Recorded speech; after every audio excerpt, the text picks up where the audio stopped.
Thank you.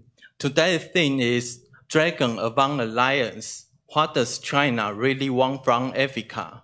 I am honored to introduce you today's moderator, Mr. Guo Chongrun. He is the Deputy Chief of United Daily News.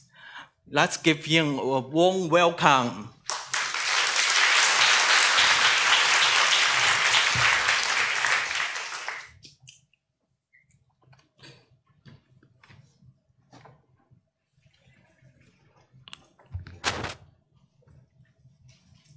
Good afternoon, ladies and gentlemen. Welcome to the Taipei Salon. Our speaker today is Professor Keith Richburg. He's now the Director of Journalism and Media Studies Center for the University of Hong Kong. But he is better known for being a foreign correspondent for the Washington Post. During his 34 years with the Post, Keith had been posted for practically every newsworthy countries in the world: Southeast Asia, Africa, and Middle East. His topic for today, Dragon Among Lions, could not be more timely. Beijing has just held the Forum on China-Africa Cooperation, and President Xi Jinping had announced a huge sum of $60 billion aid for Africa. Keith was based in Africa from 1991 to 1994, and also in Beijing from 2009 to 2012.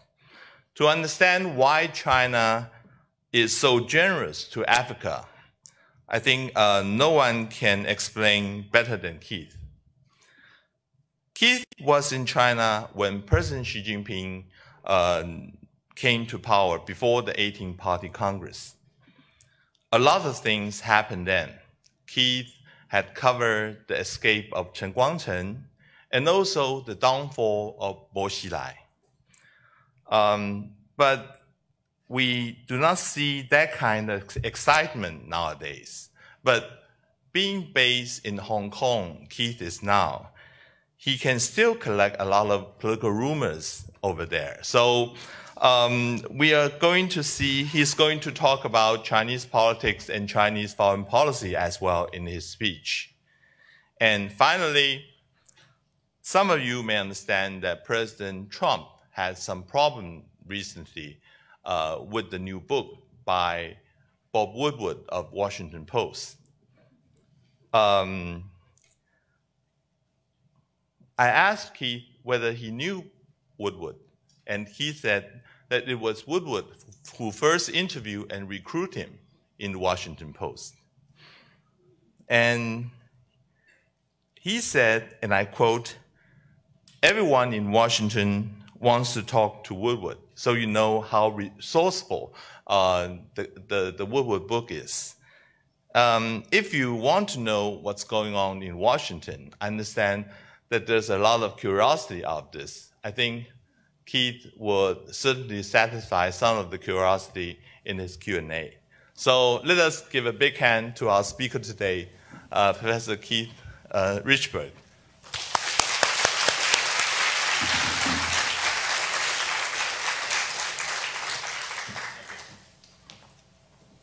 Thank you, Mr. Guo.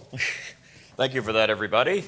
It's really nice to be able to come and talk about this topic, too, about what China wants from Africa, because since I worked at the Washington Post for all those years, in fact, it was 40 years ago this year, 1978, that I first walked in the door at the Washington Post as a summer intern when I was just 20 years old and still in university, and was hired by Bob Woodward, who was then running the Metro staff, as we call it. But since I worked so long at the Washington Post, everybody always asked me the same question, and it has nothing to do with China or Africa. It's always, what's going on with Trump? And who's going to win the midterms? So you can ask me that later when we get to the Q&A. But it's great to be here. It's great to see so many people turn out despite the really awful weather we were dealing with both yesterday. Did you see that typhoon yesterday or whatever that was? That was really bad weather. So the fact that you all turned out and on a Sunday, I am incredibly impressed because my own students in Hong Kong don't turn out in this kind of numbers to hear me talk there. I'm going to have to take a photograph from up here and show my students what good attendance looks like on bad weather. It's good to be back in Taiwan, and I say back because I've been here several times now. I can't really count. My first trip was a long time ago. I was 1983.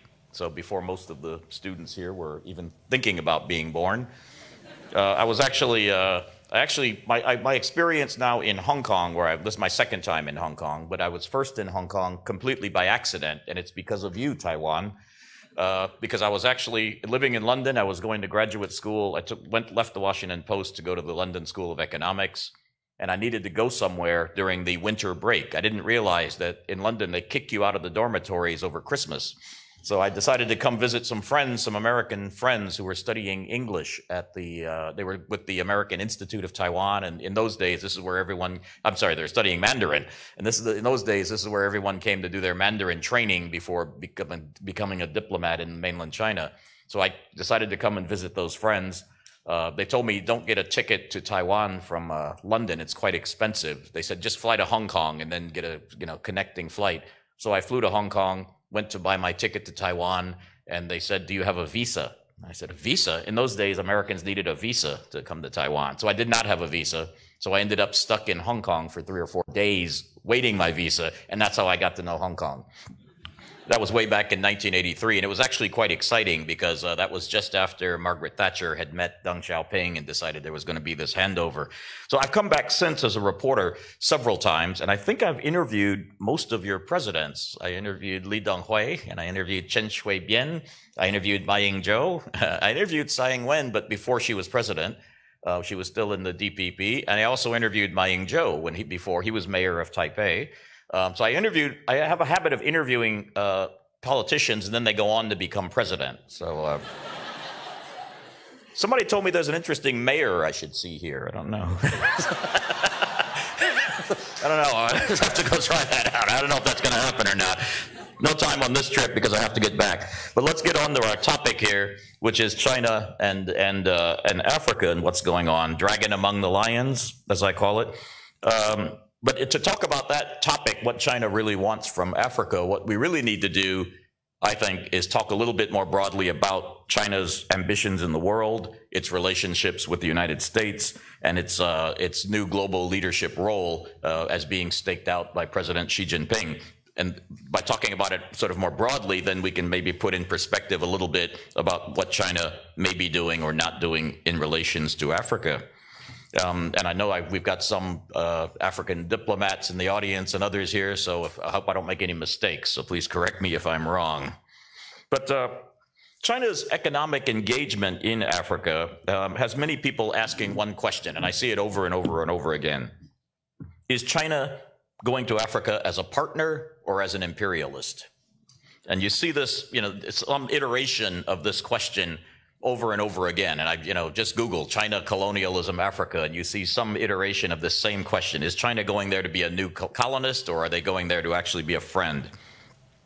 Now, the reason for all this kind of concern or worry in some quarters is that nobody has ever seen anything quite like China's rise on the world stage.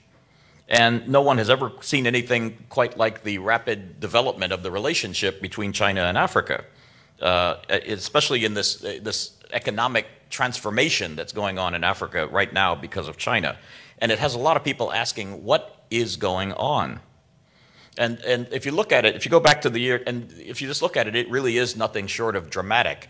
If you go back to the year 2000, and for people my age, that's not long ago, 2000. If you're really young, that might seem like a long time ago, but for people my age, the year 2000 is not that long ago.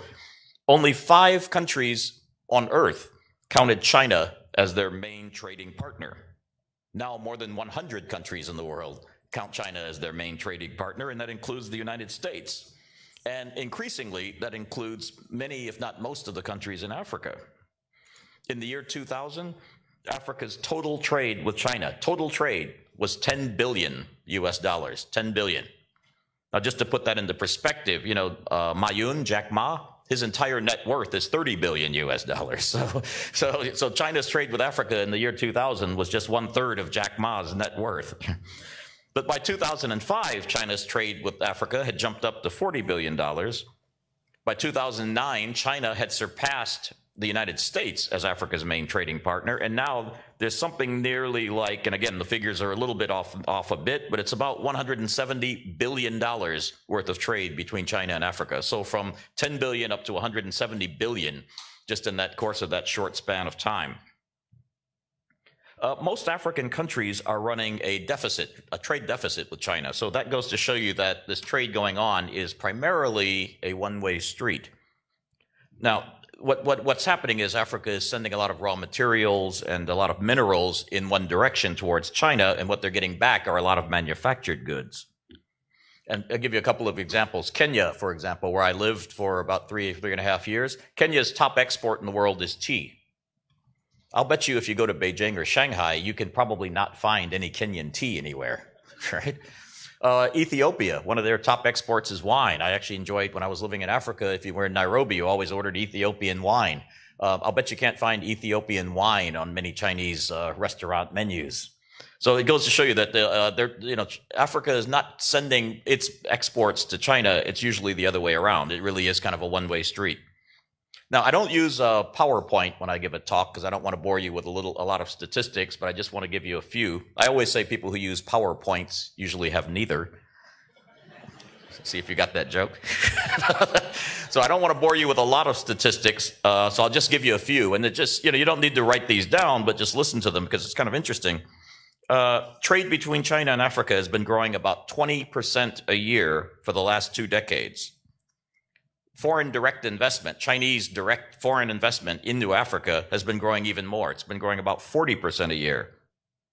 Now, it's up to about $30 or $32 billion now, Chinese foreign direct investment in Africa, but it's still less than half of what the United States or Britain or France, the traditional powers in Africa, put in, right? So what that means is, while the trade economy is really, really like up here, the foreign direct investment is actually relatively low, but the growth is what's really miraculous. It's growing at about 40% a year. Now, McKinsey & Company, the famous global consulting firm, they did a report that I cribbed some notes from recently. It showed there a couple of really interesting statistics out of that. First of all, there are about 10,000 Chinese firms, according to McKinsey, that are operating in Africa. 10,000. Now, that's a lot.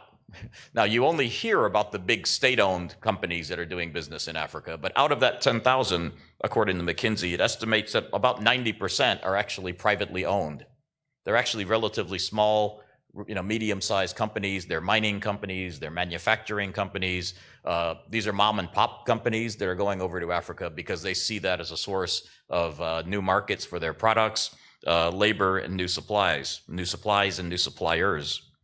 McKinsey also says that about 1/3 of those 10,000 or so companies operating across Africa are involved in manufacturing. And just a couple other, and again, I don't want to bore you with too many statistics, but they do show the remarkable Chinese economic engagement in Africa.